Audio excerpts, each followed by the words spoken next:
We've in fact got Rahul Dolam from Angel Broking joining us now.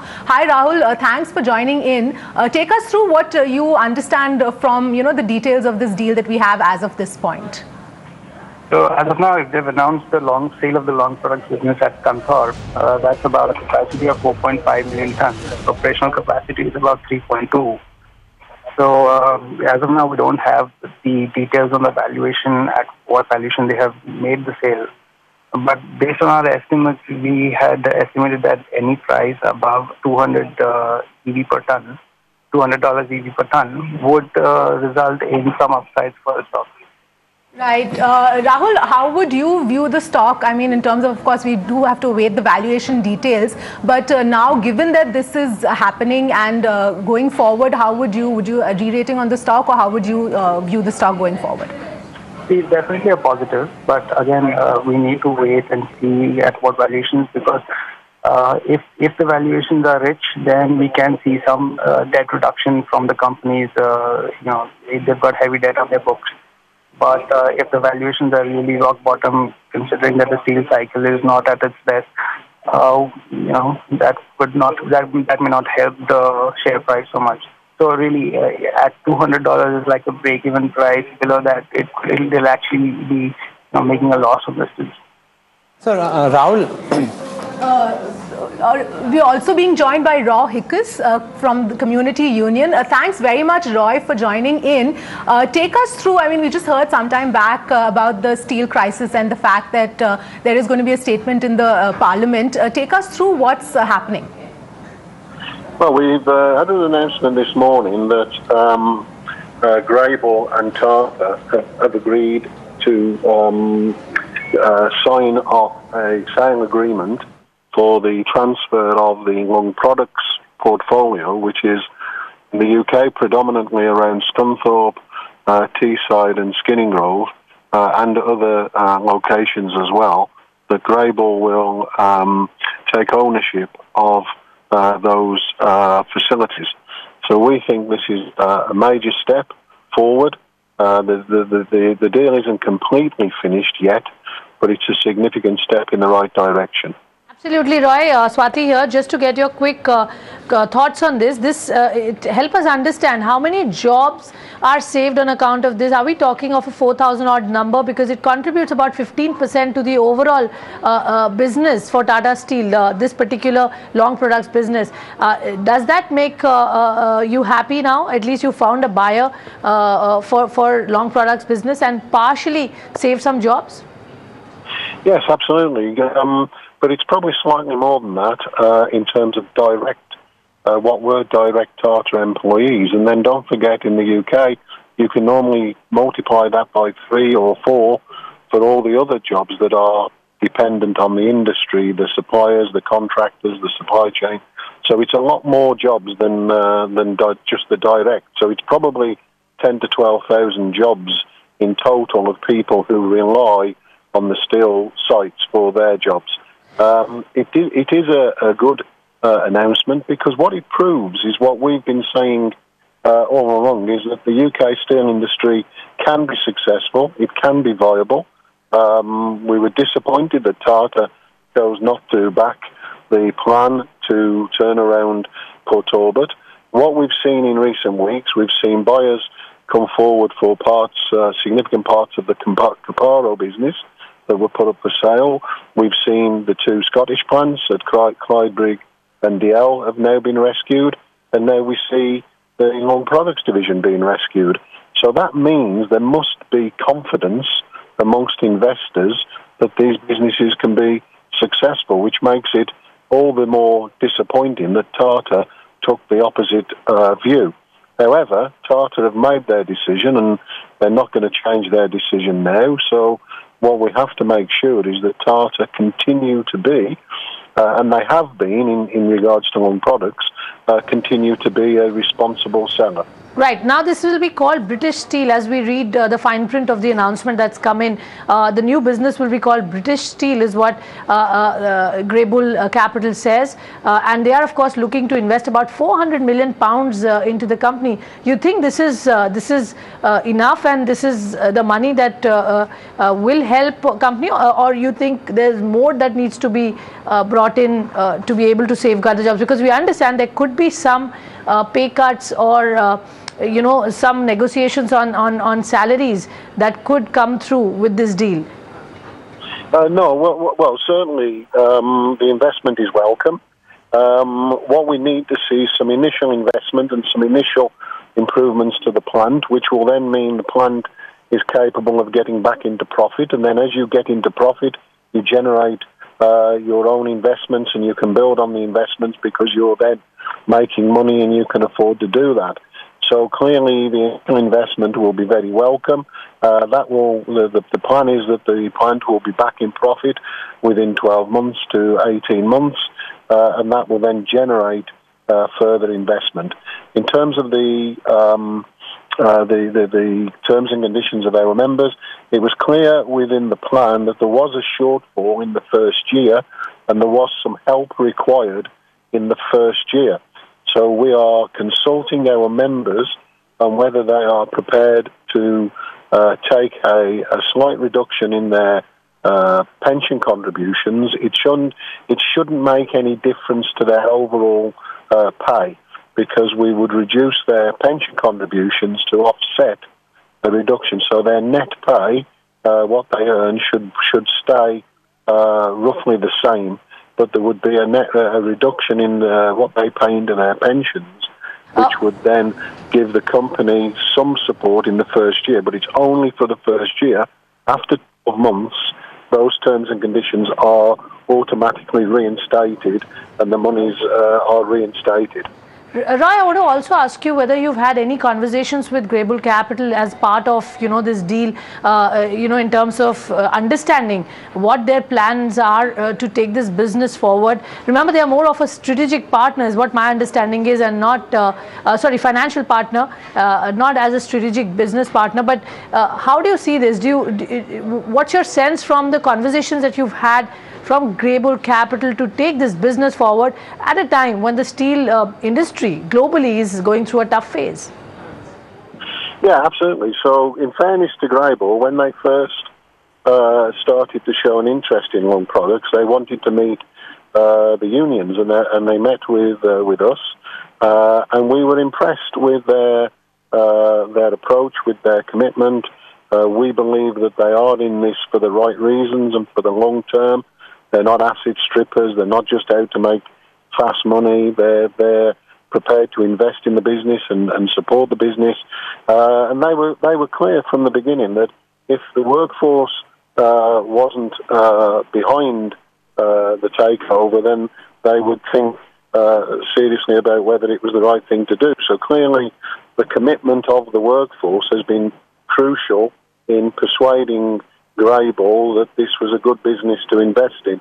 They were very impressed with the plan, with the turnaround plan for Scunthorpe, and they told me that they were also very, very impressed with the workforce. The people that they met were highly skilled, committed, and the workforce is first class, which again is what we've been telling Tata for a while, and which Tata know. So I come back to say, it's disappointing Tata chose not to support the plan. Right, but I want to get more specific understanding on what is their business plan, if they've shared that with you, because at a time when we are, we are discussing this, we are seeing the steel industry in a bit of a crisis, actually quite a bit of a crisis, but and there's no timeline where we can see things turning the other way. So their business plan in the interim, till such time we see, steel industry bounce back. What is their game plan? If you can help us understand, how are they looking to invest the money and work around it for next maybe 6-8 months or 12 months? Yeah, but it's not possible really to go into such a complex plan over a telephone interview. The plan had been worked on for months and months and months by the local management, trade unions. They created a bridge in terms of the areas that they needed to target, whether that was supplies, costs, investments. So they put together quite a complicated plan that would say that this would move the business from loss-making to break even and then to profit within a time scale of around 1 year to 18 months. So it's a whole combination. There's not one thing that says, well, we're going to do this and that's the answer. It's a combination of a number of measures. Some of it is cost-cutting, some of it is saving money, some of it is being more efficient and doing things in a different way. But it was put together by the management and the unions, which Grable fully supported and saw that it was a good plan. The same process was used to put together the plan for Port Talbot, aided by McKinsey's, who are well regarded as steel experts throughout the world. Now, that plan, Tata chose not to support. So that's their decision. So now Tata are not supporting the turnaround plan. They must behave responsibly, like they have done with Long Products, in fairness. Tata have behaved very responsibly, so we commend them for that, we thank them for that, and we ask for the same for the rest of the businesses which are now up for sale. You know, that was my next question, Roy, because this is part of your problem which is solved by, you know, finding a buyer for your Long Products business. But what happens to Port Talbot, as you pointed out, that, you know, you have had discussions with Tata Group, but the sense we get now from them is, you know, that they are working on a very strict timelines. They want to, you know, not see any more losses that they've been incurring for last many months or maybe years. You know, $1 million. They've given a figure of over £1 million every single day that they're losing on account of that, and that cannot obviously go endlessly. So the sense we get is that they are looking at, you know, to close this deal in a time-bound manner with some, of course, investors who may have shown interest. What is your sense, you know, about the other assets now? Because this is done. Let's talk about the stickier issue, which is your Port Talbot and a couple of other assets. What I think it is important that we do acknowledge what has happened today and in the recent past, because it proves that the UK steel industry is not the basket case that everybody's trying to make out. It proves that there are investors out there and there are people who want to invest in the UK steel industry, and it can be successful. Now, turning to Port Talbot and all the other assets, particularly around Rotherham and Yorkshire, what Tata have to do is behave responsibly, which is what we've said. And part of that, what we class as being responsible, is giving a potential investor time to come in, to do their due diligence, and to conclude a deal. And that's what we're asking of Tata. Now, Tata clearly have an agenda that says we want to see this done as quick as possible, and I can understand that, and that's fine, that's okay, as long as they give any potential investors time to conclude a deal. That's what we're asking Tata to do. You've had your meetings, and of course your business minister had met up with the management recently. What's the message that you get from them now? From Mumbai last week. Bear in mind, we were there the week before, and unfortunately he wasn't able to be with us. He came back with saying that he'd had a good meeting with Cyrus Mistry and Kaushik Chatterjee, that Tata had given him reassurances that they were going to behave responsibly. So he's come back from Mumbai with a very positive, constructive message. So now it'll be up to Tata and the government to live up to those promises. They have to now deliver the assurances that they apparently the Secretary of State has come back from Mumbai with.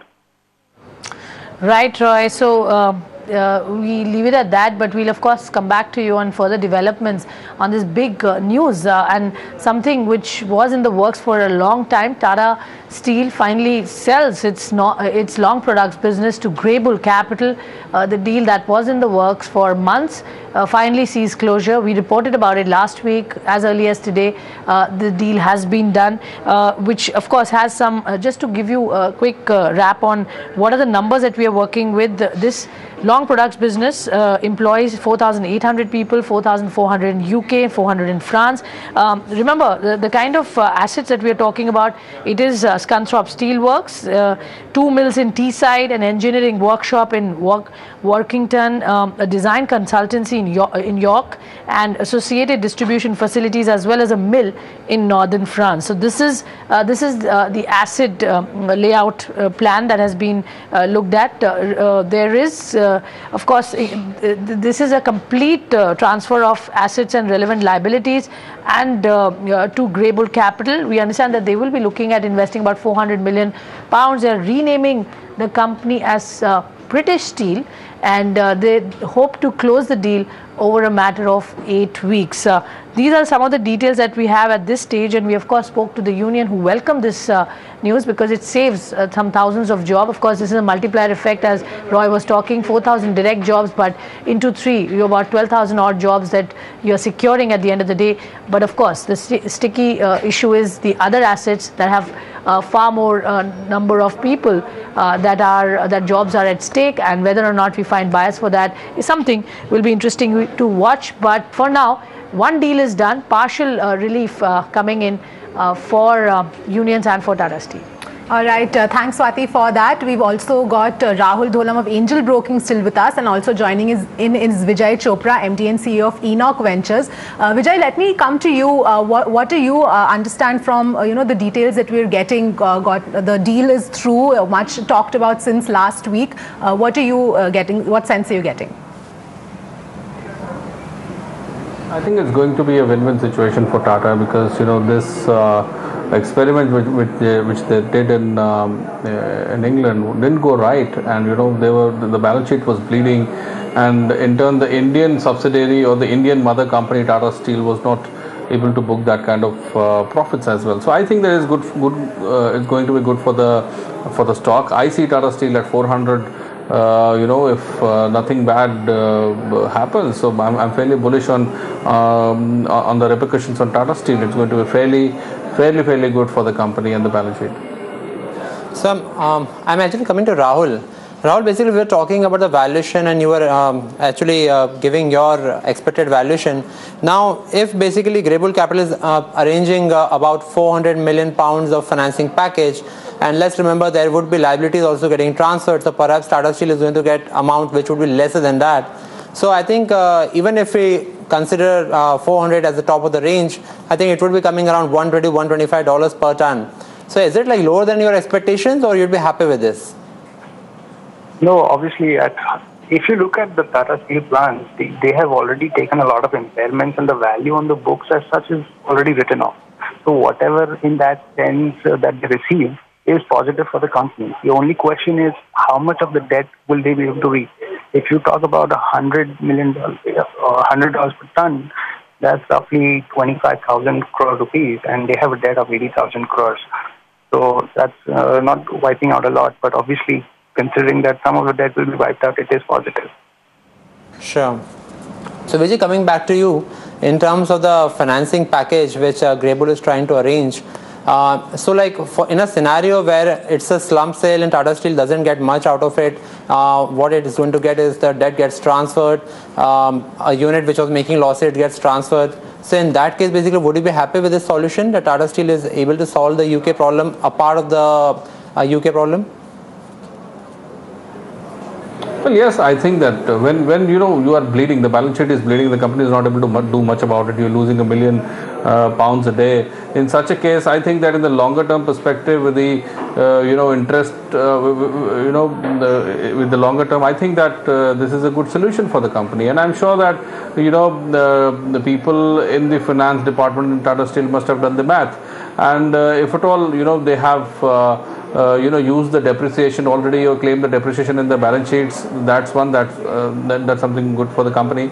Number two, if the debt is going to be transferred to Greybull, and I don't know how much of it comes to Tata Steel and how much of it goes to Greybull, but details are still not with me right now. But I think that in the longer term perspective, it's going to be good for the company. Secondly, it's a good diplomatic move, with the government of England and Britain. I think that India maintains very good ties with them, and this has happened especially at the time when you've got William and Kat right there in India.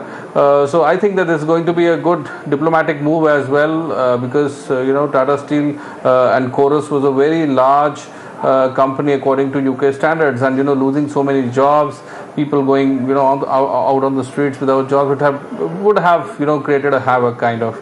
So I think that this is a welcome move both for Tata Steel and Greybull and the governments of India and UK. So I think it's a win-win situation altogether. All right, we leave it there. Thanks very much, Vijay and Rahul, for joining in, and thanks Piyush as well for joining in.